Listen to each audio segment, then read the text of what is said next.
하나님 말씀 갈라디아서 2장 20절을 제가 먼저 읽어드리겠습니다. 내가 그리스도와 함께 십자가에 못 박혔나니 그런즉 이제는 내가 사는 것이 아니요 오직 내 안에 그리스도께서 사시는 것이라. 이제 내가 육체 가운데 사는 것은 나를 사랑하사 나를 위하여 자기 자신을 버리신 하나님의 아들을 믿는 믿음 안에서 사는 것이라. 아멘. 한 절 더 봅니다. 요한복음 11장 25절 26절을 읽어드리겠습니다. 예수께서 이르시되 나는 부활이요 생명이니 나를 믿는 자는 죽어도 살겠고 무릇 살아서 나를 믿는 자는 영원히 죽지 아니하리니 이것을 내가 믿느냐. 아멘. 이 시간 우리 옆에 계신 분 함께 인사 나누시겠습니다. 이제로 오신 당신은 이 시간 아름다운 분이십니다. 예, 감사합니다. 예, 오늘 우리가 부활절을 맞이해서 이처럼 주님의 부활의 영광을 돌리며 찬송하고 또 기뻐 여기고 다른 교회 어떤 절기보다도 우리가 좀 더 의미 있고 묵상하는 그런 귀한 부활절입니다. 자, 하나 여러분 설교하기 전에 한번 제가 이렇게 물어볼까 합니다. 하나님이 진짜 있다면은 왜 보이지 않을까요? 한 번쯤 이런 생각을 해 보신 적이 있으십니까? 여러분들의 믿음이 좋으시니까. 그러나 대부분 사람들은 보이지 않는데 어떻게 믿을 수 있겠느냐라고 얘기를 해요. 그래서 믿지 못하겠다라고 말하는 분들이 참 많습니다. 근데 성경은 이 질문에 대해서 이미 알고 있어요. 그리고 우리에게 분명한 답을 주고 있습니다. 그래서 히브리서 11장에 뭐라 합니까? 믿음은 바라는 것들의 실상이요 보이지 않는 것들의 증거다. 그러죠? 히브리서 11장 1절에 그러잖아요. 믿음은 바라는 것들의 실상이고 보이지 않는 것들의 증거다. 이게 중요한 포인트가 있어요. 하나님은 일부러 숨으신 것이 아닙니다, 여러분. 우리가 보는 방식이 제한되어 있을 뿐이에요. 그런데 내가 믿고 싶어도 내 눈에 안 보이는데 어떻게 믿을 수 있겠느냐. 그게 틀린 말 아니죠. 근데 보세요, 여러분. 공기를 볼 수 있나요? 근데 우리는 숨 쉬고 있잖아요. 바람은 볼 수 있어요, 여러분? 근데 우리는 느낄 수 있잖아요. 하나님도 마찬가지입니다. 눈으로는 보이지 않지만 분명히 역사하고 계셔요. 사실 우리는 많은 것을 믿고 살아가고 있어요. 사랑도 눈에 보이지 않습니다. 그러나 분명 사랑이 존재하거든요. 중요한 것은 보임이 아니고 증거단 말이에요. 그렇다면 우리 하나님을 어떻게 알 수 있겠습니까? 성경은 하나님을 가장 분명하게 보여주고 있어요. 그러니까 하나님을 듣고 싶고 알고 싶다면 성경을 읽으셔야 돼요. 성경을 읽지 않고는 절대 하나님을 알 수가 없어요. 왜냐하면 하나님 자신을 계시하고 더 낸 게 성경이거든요. 그래서 성경 우리가 특별 계시라고 합니다. 일반 계시는 우리의 이 자연 만상들 또 자연 여러 현상들 여기에서 하나님을 알 수도 있지만은 하나님이 없는 것도 있을 수 있잖아요. 그런데 하나님이 직접 내가 하나님이다. 나는 이러이러한 하나님이다. 이렇게 믿어라. 이렇게 믿으면은 이런 은혜와 복을 주시고 이렇게 거부하면은 이러한 제가 여러분 늘상 강조하지만 하나님을 멸시하지 마라. 없이 여기지 마라. 무시하지 마라. 사람도요 무시하면 속상해요. 지가 뭔데 날 무시해? 지가 가졌으면 얼마 가졌고 배웠으면 얼마 배웠고 저 있으면 뭔데? 분노하거든요. 그거 속상해요. 한번 나도 이 다음에 너 봐버리겠다 이러거든요. 하나님을 여러분 없이 여기지 마세요. 무시하지 마세요. 그러니까 하나님이 가장 중요한 거 가장 원하는 게 뭔가 여러분들 제가 앞세우라 하잖아요. 하나님의 가장 큰 관심이 바로 예배인 줄로 믿습니다. 그러니까 우리가 다 다 무시하고 다 포기하고 예배에 집중하잖아요. 예. 그래서 성경은 분명하게 하나님을 가르쳐주고 있고 또 예수를 통해서 그걸 드러냈어요. 예수님을 하나님을 보여주기 위해서 오셨단 말이에요. 사랑과 진리로 그분이 친히 증명하셨어요. 그게 바로 십자가 부활입니다. 십자가를 통해서 그 사랑을 온전히 나타내셨어요, 여러분. 예. 그래서 믿음은 막연한 게 아니고 근거 있는 선택이다. 꼭 기억하시기를 바라고. 예. 오늘 이 부활절을 맞아서 여러분들이 갈라디아서 2장 20절 말씀에서 십자가 늘 함께하는 여러분 됐으면 좋겠다 이겨집니다. 십자가에 매달리신 우리 주님께서 그 크신 은혜를 우리 입히셨어요. 왜 십자가를 주님이 지시야만 했는가? 그것은 다른 게 아니고 죄 문제를 해결하기 위해서요. 이 방식 외에는 길이 없어요, 여러분. 하나님이 허락하신 유일한 방식이 죄 문제 처리하는 게 십자가 사건이에요. 망가지고 깨진 인간의 삶을 회복하시기 전에는 십자가가 없어요, 여러분. 죄로 인해서 죽었던 자가 다시 살 길은 십자가 외에 다른 방법이 없어요. 아무리 인간이 자기 개발하고 성공한다 해도 근본적으로 막혀 있어요. 왜? 죄로 인해서 인류에게 찾아온 저주로부터 벗어날 길이 없어요. 지금도 마찬가지입니다. 죄의 독소가 세상의 모든 영역에 얼마나 광범위하게 퍼져 있는지 몰라요. 죄가 모든 것을 다 망가뜨려 놨어요. 인간이 아무리 허무와 절망에서 벗어난다 해도 그 불가능해요. 그야말로 죄는 죽음에 이르는 병이에요. 사람들에게 원인 모를 허망함이 있어요. 전제론적인 불안이죠. 다 갖췄는데 불안해요. 죄는 인간 스스로를 파멸의 길로 가게 만들어요. 십자가에서 죄 없으신 하나님의 아들이 죽는 것 외에는 다른 길이 없어요. 하나님의 아들 예수 그리스도를 화목제물로 자신을 내어주심으로 하나님과 우리의 관계에 새로운 길을 열어놓으신 겁니다. 그래서 로마서 5장 1절에 그러므로 우리가 믿음으로 의롭다 하심을 받았으니 우리 주 예수 그리스도를 말미암아 하나님과 화평을 누리자. 그래서 로마서 5장 11절 말씀 보시면 그뿐 아니라 이제 우리로 화목하게 하신 우리 주 예수 그리스도를 말미암아 하나님 안에서 또한 즐거워하느니라.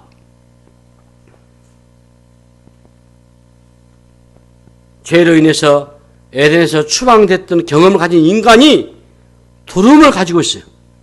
쫓겨난 자의 두려움은 죄인들이 가지고 있는 원초적인 감정이요. 그 감정을 지어보려고 인간이 부단히 쾌락을 추구합니다. 무엇인가 자신의 불행을 해결해 보려고 몸부림을 쳐보겠지만 인간의 힘으로는 절망과 허무함을 극복해낼 수가 없어요. 집을 떠난 탕자는 집으로 돌아감으로써 방향을 끝내요. 중요한 것은 하나님과의 화해입니다. 화해를 해야 모든 갈증이 사라져요. 우물가의 사마리아 여인이 주님을 만나자 그의 모든 갈증이 끝이 난 것처럼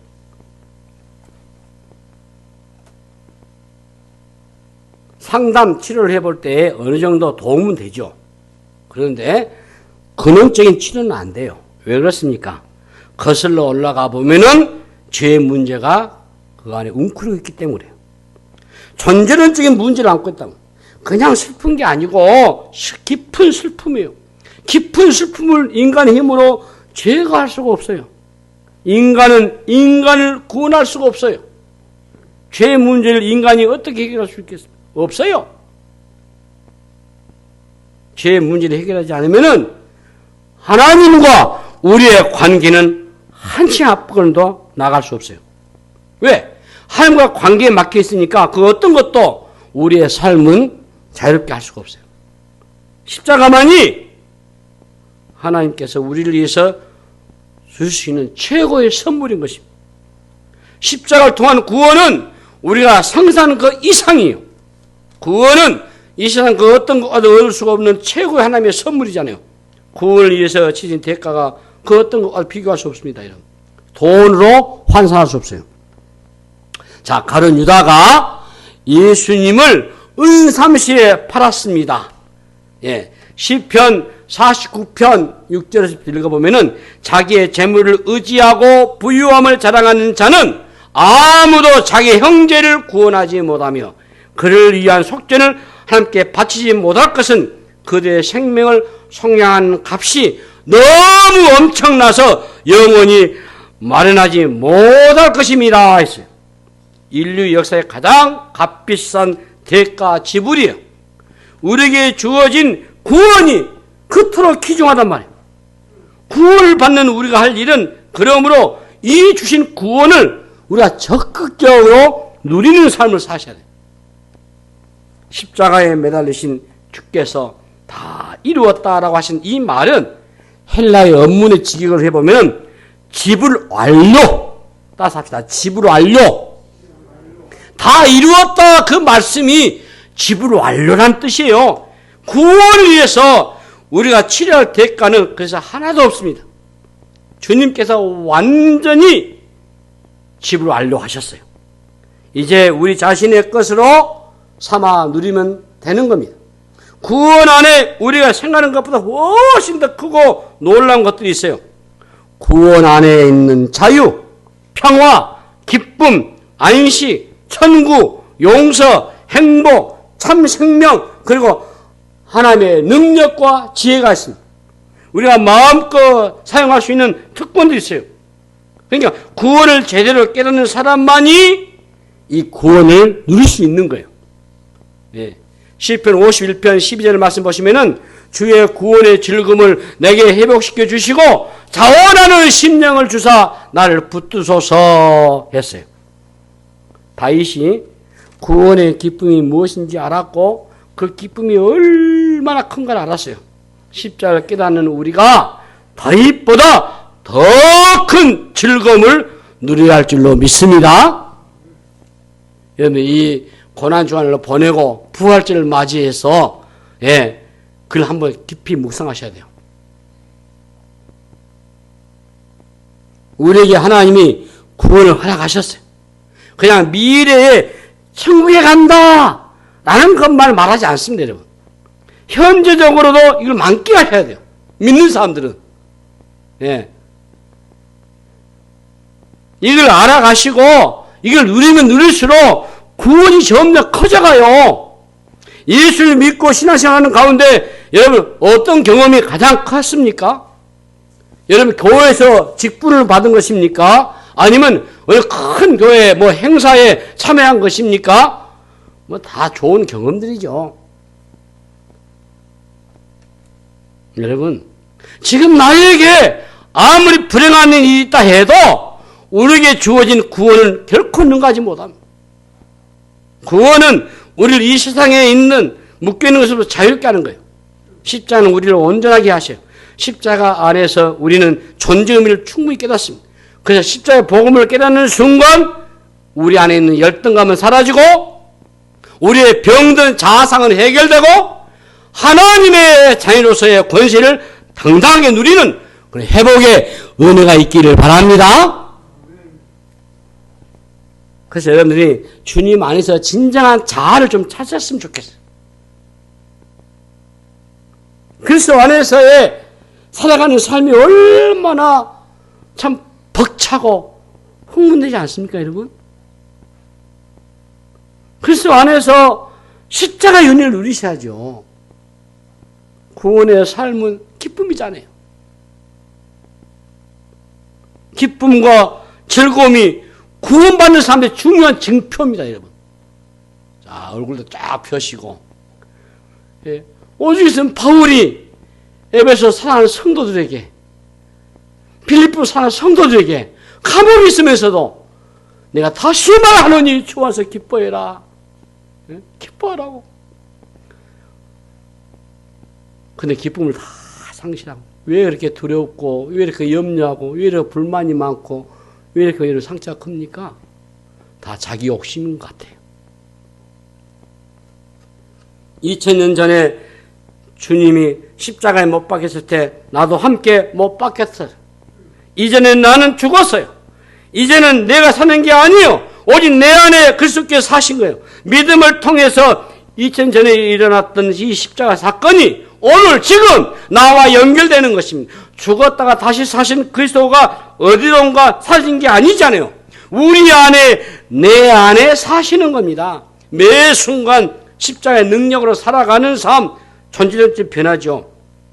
내 안에 자아가 그리스도를 바뀐 거예요. 요한복음 15장 5절에 참 신비한 연합이 나와요. 예, 거기 보세요.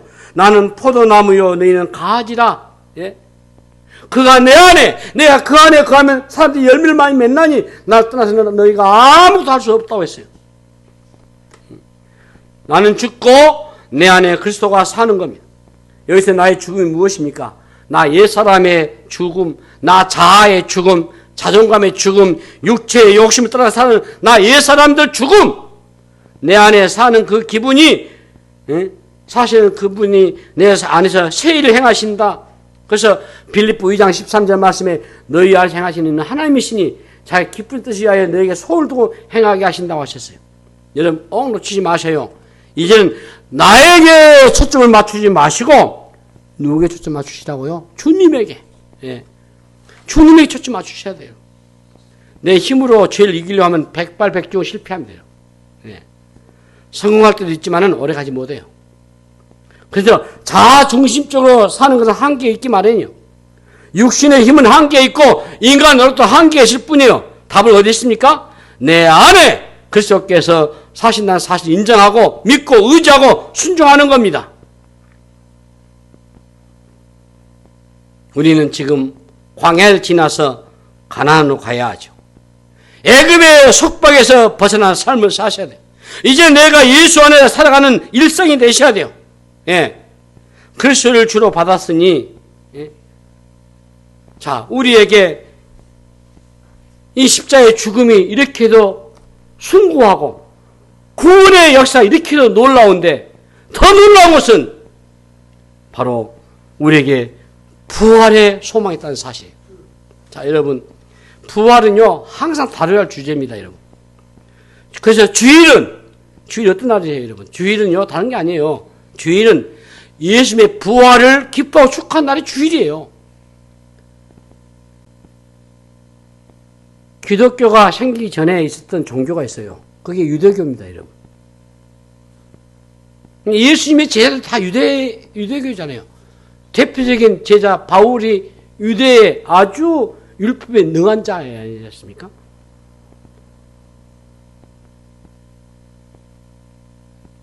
유대교에 있었는데 유대교는 안식을 지키잖아요. 초대교회 때 예수님의 이 복음을 듣고 예수의 십자가의 구원의 사건을 놓고 나서 그때 변화가 이걸 어떻게 할 것이냐? 우리가 안식을 지켜야 될 것이냐? 아니다. 주님이 구약을 완성하셨고 율법을 이루셨고 유대교는 그걸로 폐지된 거예요, 사실은. 아직도 유대교인들은 예수를 믿지 않잖아요. 그래서 새 날을 주신 날이에요. 그 날이 바로 부활을 기뻐하고 축하한 날이에요. 그래서 그날 주의 날이에요, 주일. 그전에 안식일날 모여서 예배드렸는데 이걸 바뀐 거예요.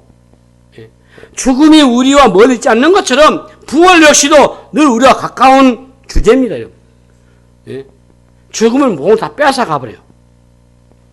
몸을 다 끝내버려요. 죽음보다 더 폭력적인 것이 없어요. 죽음이 사실 예측하지 못한 순간에 찾아오거든요, 이게. 그리고 모든 한순간에 멈춰버리게 해요. 야심차게 세웠던 계획도요, 의미 없어요. 죽음은요, 사람들이 바라는 것과 상관없이 이게 밀어닥쳐요. 그래서 삶이 한순간에 어그러져 버립니다. 다른 것들은 조정이 가능해요. 협상도 할 수 있어요. 그런데 죽음은 협상이 안 돼요. 일방적으로 통보하고 끝내버리는 것이 죽음이에요. 죽음은 추상적인 용어가 아닙니다, 여러분. 죽음보다 엄연한 실제는 없어요. 사람은 늘 삶과 죽음의 경계선에서 살고 있는 거예요. 한순간이더라.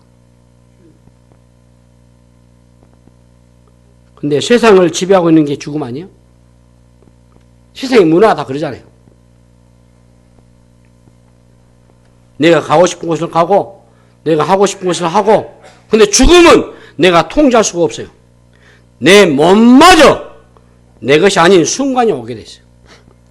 죽음이 찾아온 순간 현실은 멈춥니다. 비현실처럼 생각했던 영혼의 세계가 현실로 다가와요. 근데 우리 기독교는 어떻습니까?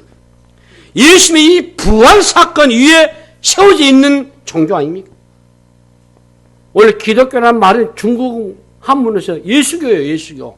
예수가 만든 종교요. 예수교예요. 이게 기독교예요. 예수의 부활은 인류의 역사의 거대한 전환점이 되잖아요. 우리 신앙의 중심축이 바로 예수님의 이 부활 아니에요? 이 십자가 부활이 우리 신앙의 핵심이에요. 십자가 부활 빼버리면은 복음이 될 수가 없어요, 여러분. 우리 신앙의 근거가 사라져버려요. 예. 그게 기독교 2000년의 역사를 움직여 온 힘입니다. 그런 의미에서 부활을 부인하는 사람은 그리스도인이 될 수가 없는 거예요. 그리스도인으로 살아갈 수 없어요. 부활은 우리를 새로운 차원으로 이끌어요. 이전에 경험하지 못했던 세계로. 자, 부활이 무엇입니까? 무엇을 의미합니까? 끝은 끝이 아니라는 것을 의미하는 거예요.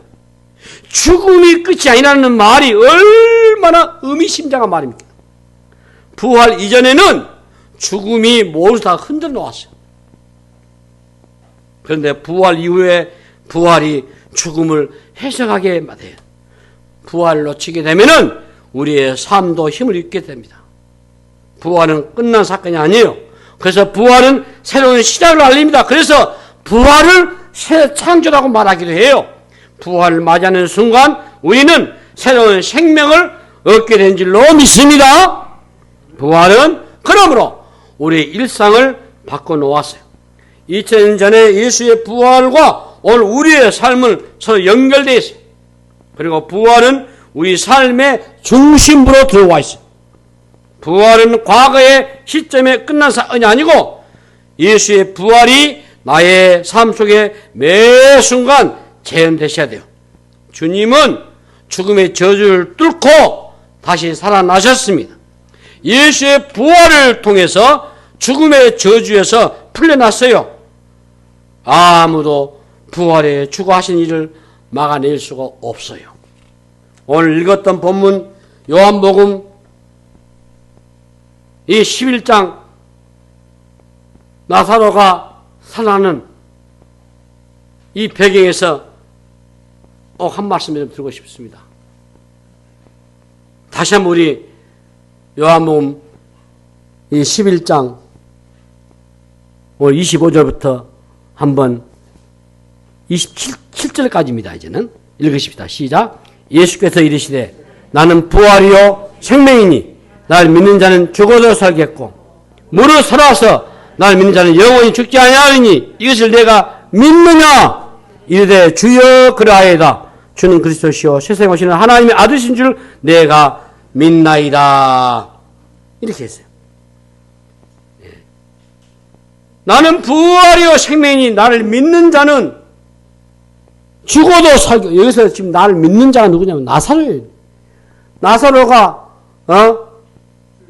예수님을 믿다가 죽었거든요. 근데 예수님이 나사로야 죽어도 나을 때 나사로가 뚜벅뚜벅 나오잖아요. 그러니 예수 하신 말씀이 나를 믿는 자는 죽어도 살겠다 그 말씀은.